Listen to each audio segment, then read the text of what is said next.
In China and in Silicon Valley, there have been an explosion in the number of startups. So many entrepreneurs, young startup founders, launching new companies with artificial intelligence.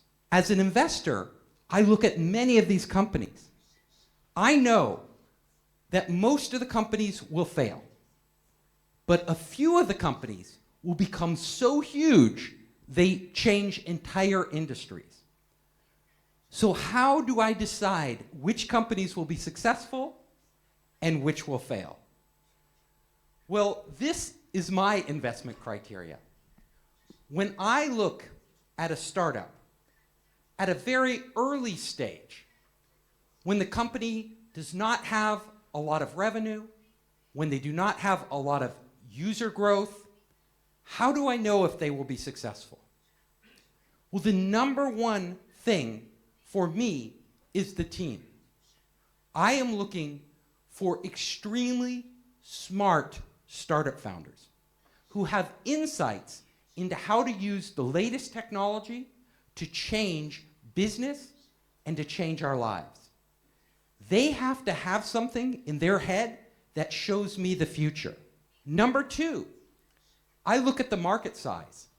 If it's a small market, it's not a good investment because the company will never grow big enough for me to get a return on my investment. So I'm only looking for companies that can have a big impact. And the third is momentum. At an early stage, are these startup founders actually making change? Are they making progress? Are they getting people to recognize what they're doing? Are they forming strategic relationships that will be very valuable? You can often tell at the beginning whether the entrepreneurs are the type who just have a big idea but cannot execute. But if they have momentum, they are showing you that they can execute. They can take their idea from their head and make it a reality. At a later stage, when the company is more mature, the number one factor is growth. How fast are they growing? Because we, as investors, only want to invest in the market leaders. I never invest in a company unless I think it can be number one. If I think it's going to be number two, I don't want to invest. Because if it's going to be number two, it will probably be number 5, 6, or 7. And we know in technology, only the very top companies take the whole market. I also look for walls around their business. Every business needs to protect itself from competition. If you do not protect yourself from competition, literally your profit margins collapse and you cannot grow. So I am looking for companies that have high barriers to entry, meaning competitors can't just copy them. The number one, the highest wall you can build is a network effect. A network effect is every time you get a new customer, every time you bring in a new partner, it makes your company, your service or product more valuable. We know that the biggest tech companies in the world all have very strong network effects.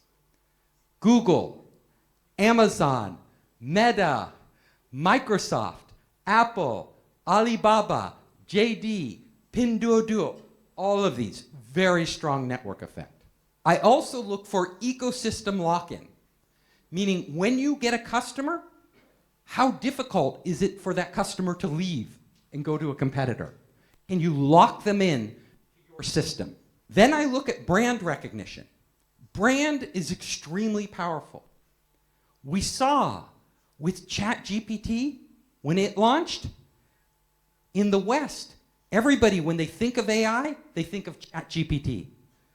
So ChatGPT has a huge advantage. Even if its product is not that much better, everybody still uses it. In China, DeepSeek was the first one to catch up to the West, so their brand is very strong. Patented technology. Does your company have technology that your competitors don't have, that will add value to your customers? And the last one, with AI, proprietary data. We all know AI is only as intelligent as the data. So can you create data or access data that your competitors cannot? And can you use AI to turn that data into a valuable product or service?